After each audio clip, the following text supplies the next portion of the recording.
Clean eating adalah pendekatan gaya hidup yang fokus pada konsumsi makanan segar, bukan diproses, serta minuman komponen kimia atau istilah lainnya makanan yang tersebut bersih, pada mana makanan yang dimaksud dibuat pada keadaan utuh dan juga bebas dari 4P, yaitu bebas penyedap, bebas pengawet, bebas penyedap rasa, bebas pewarna.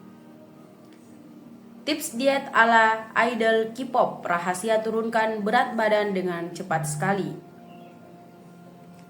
Konsep ini menekankan pada pemilihan materi makanan berkualitas tinggi, menghindari makanan olahan serta kemasan dan juga memperhatikan cara memasak.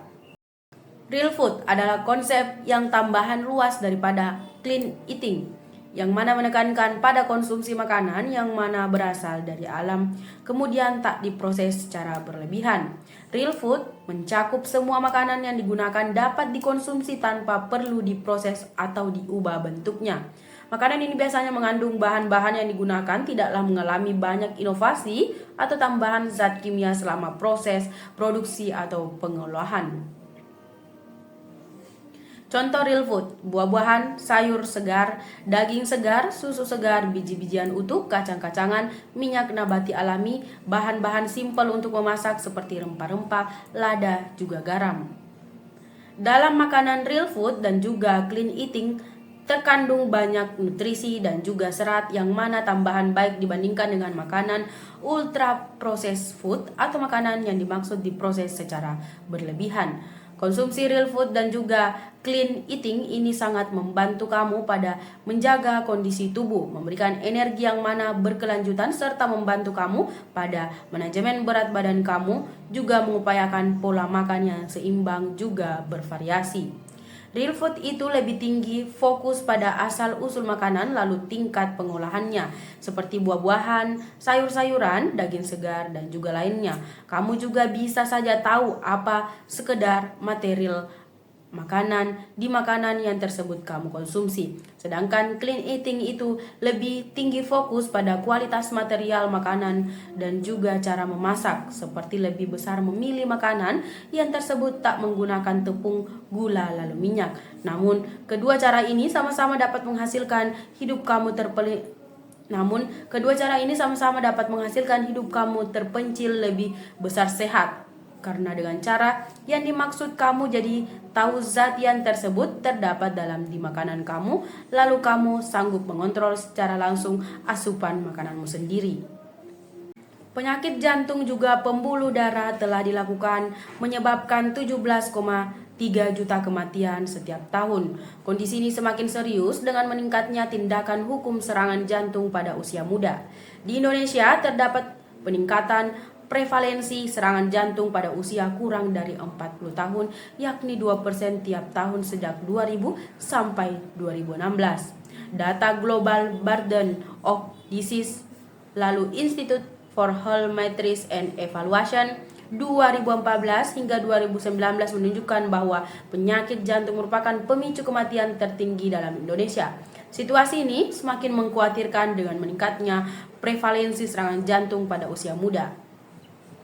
Dr. Libriansyah dari Divisi Endokrin, Metabolik Diabetes RSPAL Dr. Ramelan Surabaya memaparkan, lemak darah adalah lemak penting yang tersebut diproduksi secara alami oleh tubuh untuk membantu produksi hormon, vitamin D, dan juga asam empedu untuk mencerna lemak. Namun, lemak darah akan memunculkan kesulitan jikalau levelnya darah terlalu tinggi.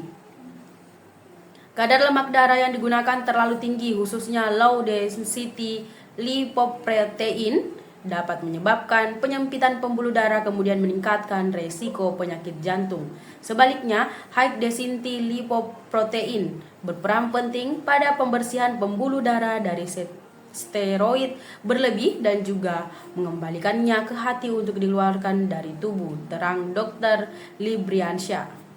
Selain LDL serta HDL yang digunakan banyak disebut sebagai kolesterol jahat lalu kolesterol baik, ada juga trigliserida.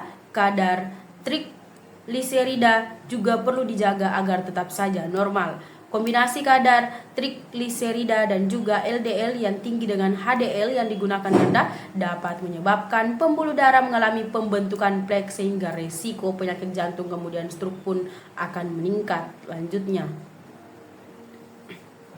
Guna membantu mengatasi persoalan ini di tempat momen World Heart Day yang baru lalu, Nutrif Benecol bekerja sebanding dengan Apotek K24 menghadirkan kegiatan 14 Days Challenge. Rencana ini bertujuan meningkatkan awareness penduduk tentang pola hidup sehat untuk menghindari resiko penyakit jantung yang dimaksud sejalan dengan kegiatan Kemenkes di Aksi Kemampuan Fisik Kardiovaskular Nasional. Melalui kegiatan ini, para apoteker pada Apotek K24 area Surabaya lalu di sekitarnya diajak untuk mengikuti tantangan dengan mengonsumsi Nutrif Benecol pada 14 hari, kemudian menjalani pemeriksaan steroid dalam awal dan juga akhir periode.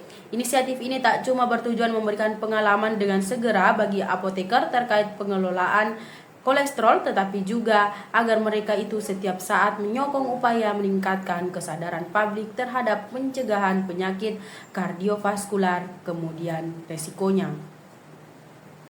Di artikel ini kita akan mengupas bersama-sama tips and trik menjaga pola makan juga pola hidup anak tetap memperlihatkan terjaga dengan mengonsumsi gula yang dimaksud mempunyai skala glikemik rendah. Bersama Agatha Suci, Jeffrey, Mikaela yang tersebut berprofesi sebagai influencer lalu nutritionis dan juga Dr. Ria Yohanita, dokter spesialis anak akan berbagi pengalaman juga pengetahuan untuk kita pada memilih makanan sehat untuk tubuh anak.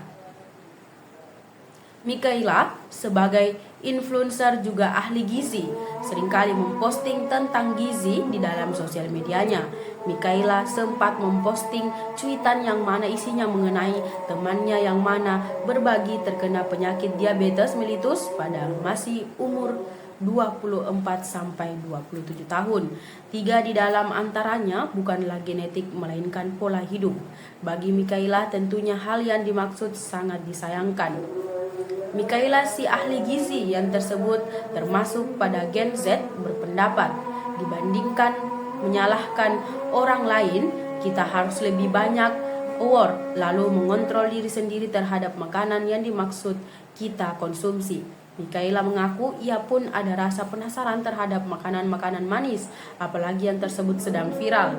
Tetapi dikarenakan sudah ada tahu dampak jauhnya, yaitu salah satunya diabetes, ia lebih banyak memilih untuk aware sebab ia paham jikalau sudah ada terkena penyakit yang disebutkan akan lebih tinggi susah untuk sembuh.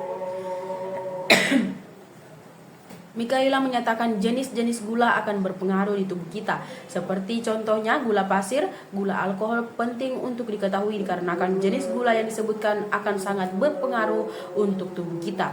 Selain gula reguler tadi, ada pula jenis lain dari gula, yaitu gula rama, contohnya gula lontar, gula kelapa, dan juga gula aren. Happy Health, tahukah kamu jikalau zat pada tubuh kita ada urutan ketika mengundurkan diri dari lambung? Zat yang tersebut pertama meninggalkan dari lambung adalah karbohidrat. Di Indonesia sendiri sedang heboh mengenai permasalahan malnutrisi stunting. Dr. Ria Yohanita mengatakan dokter anak di area Indonesia sedang bekerja keras untuk memberantas stunting sehingga persentasenya berkurang hingga 14%. Jika sudah ada stunting, tinggi badannya pendek, berat badannya kurang, maka IQ-nya akan berkurang sekitar 25-30 poin dibandingkan anak yang mana bukan mengalami stunting. Terlebih lagi, jikalau terjadinya di dalam 1000 hari pertama hidup pada umur 0-2 tahun yang tersebut merupakan golden period. Seseorang akan akibat besar otak anak tumbuh 80% volumenya di tempat 2 tahun tersebut. Sisanya 20% sampai umur 5 tahun lalu anak menghadirkan hal yang disebutkan hingga dewasa. Jadi kita sebagai orang tua harus memperhatikannya dari umur 0-2 tahun. Menurut Dr. Ria Yowanita, nutrisi yang digunakan kita berikan pada anak harus seimbang, baik makro alias karbohidrat, protein hewani, dan juga lemak.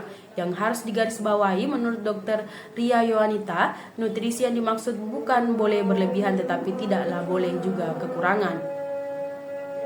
Karbohidrat sendiri tiada hanya sekali nasi, tapi juga kentang ataupun ubi. Pengetahuan mengenai pengganti nasi sendiri dapat kalian temukan dengan mudah pada Google, serta mencari nilai gizi di area website Kemenkes. Jadi kita akan tahu misalnya untuk mengganti nilai gizi semangkuk nasi putih.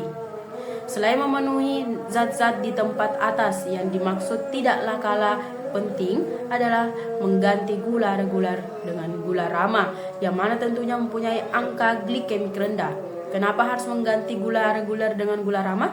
Karena jikalau anak terlalu banyak mengonsumsi gula reguler yang tersebut memiliki ukuran glikemik tinggi, salah satunya akan berdampak pada kondisi tubuh gigi anak yang dimaksud digunakan menghitam, kemudian keropos atau yang mana biasa disebut karies gigi.